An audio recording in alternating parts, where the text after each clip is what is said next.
Beitzah 4b, top of the page. When the story of Rav, the story of a certain man who came before Rav Papa, had eggs that were laid on Shabbat that occurred before a festival. He came before me and said to him, "What's halacha with regard to whether it's permitted to eat eggs tomorrow on the festival?" Rav Papa said to him, "Go away from me now and come back tomorrow." And he says because Rav would not place, he wouldn't rule on this because of drunkenness. So basically, when he came back on the following day, Rav Papa said to him,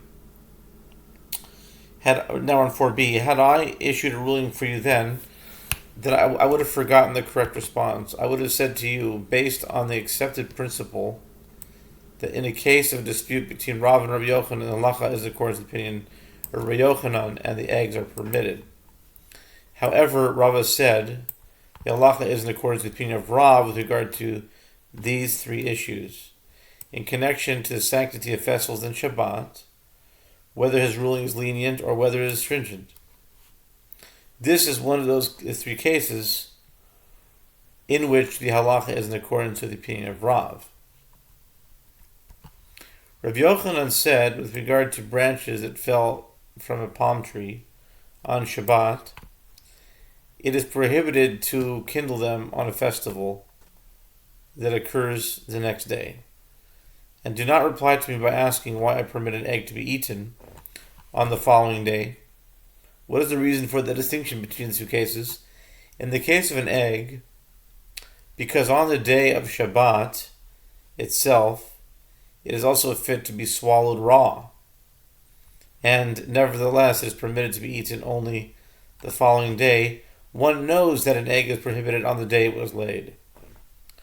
In contrast, with regard to branches which are not fit for kindling on the day of Shabbat, as kindling of fire is prohibited, if you permit them to kindle the wood on the festival that occurs on the following day, they will mistakenly come to say that on the day that they fell off the tree, they're also permitted. And as for the reason the branches were not kindled yesterday when they fell from the tree, it was due only to Shabbat, as they were not fit for kindling then. Amar of Masna said, with regard to branches that fell from a palm tree directly into an oven on a festival, one may add to those branches wood prepared from the previous day, which may be used for kindling and kindle them all together. The Gemara asks, but doesn't he turn over and move the prohibited wood in the course of the cooking process? The Gemara answers, since most of the wood is permitted, when he turns it over, he turns over permitted wood, as the prohibited part is nullified by the majority. The Gemara challenges this, but doesn't he thereby nullify a prohibited item ab initio by adding permitted wood to the pieces of wood that fell into the oven, which are prohibited? And we learned in the Mishnah in Trumot 5:9, one may not nullify a prohibited item ab initio.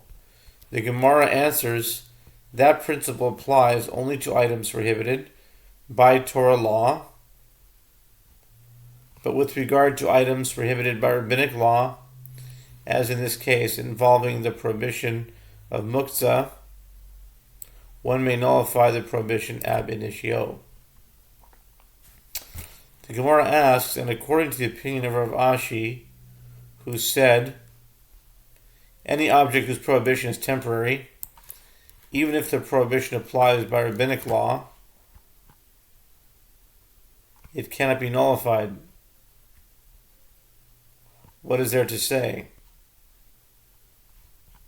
Doesn't Rav Ashi agree that it is permitted to kindle the wood after the festival?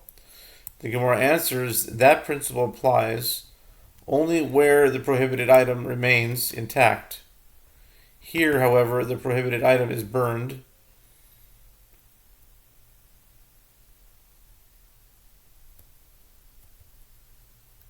as the wood is turned over when it has already come become charcoal. Therefore, one does not perform any action with prohibited items. It was stated that there is a dispute between Amoraim with regard to the halacha for the 2 festival days observed in the diaspora. Rav said an egg that was laid on this day is permitted on that one, and Rav Asi said an egg that was laid on this day is prohibited on that one. The Gemara asks, let us say that Rav Asi holds that the 2 days are one sanctity. But didn't Rav Asi himself recite Havdalah, the prayer of distinction at the end of a holy day, from one festival of the diaspora to the other? This shows that, in his opinion, the first day is the true festival, while the second day is considered a weekday. In earlier generations, they observed the second day of the diaspora because they were unaware when the court sanctified the new moon to mark the beginning of the month. Today, that determination is accomplished by means of calculations known to all, and the second day is observed as the custom of our fathers, not due to any uncertainty. The Gemara answers, Rav Asi was uncertain whether the sage's ordinance that the second day is to be observed as a festival was a fixed ordinance that applies even when the calculations determining the new moon are known to all, or whether the ordinance was based strictly on the uncertainty stemming from their lack of awareness. Today, when everyone is aware of the beginning of the month, the second day is a weekday, and therefore he acted stringently here and prohibited an egg on the second day that had been laid on the first day. And he also acted stringently here and recited Havdalah between the 2 days.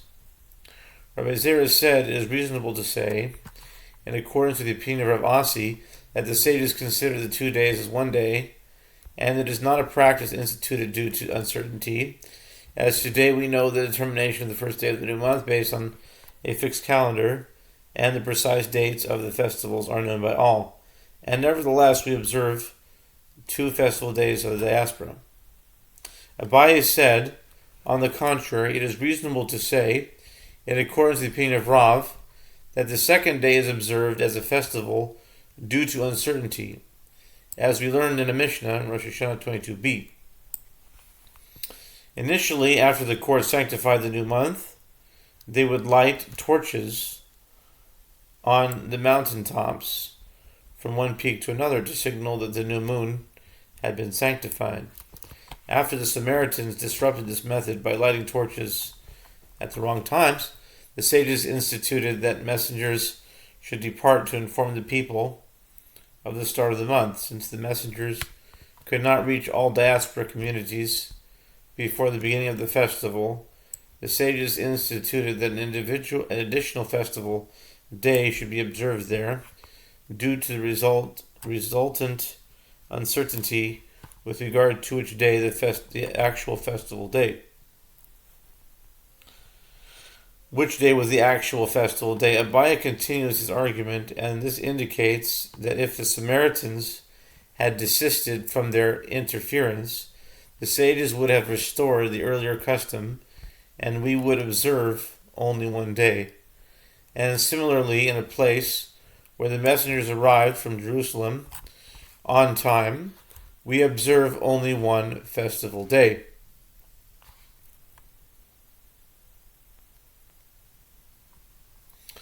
The Gemara asks, and now that we know the determination of the first day of the new month, what is the reason that we observe 2 festival days in the diaspora? Because they sent a warning from Eretz Yisrael. Although now there is a fixed calendar and there is no uncertainty, be careful to observe the custom of your fathers that you received, because at times the monarchy will issue decrees of persecution restricting Torah study, and the fixed calendar may be forgotten.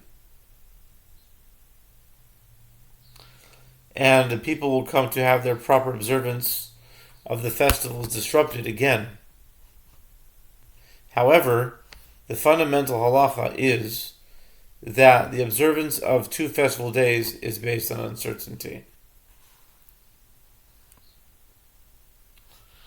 It was further stated that the Amoraim discussed a similar problem with regard to the 2 festival days of Rosh Hashanah.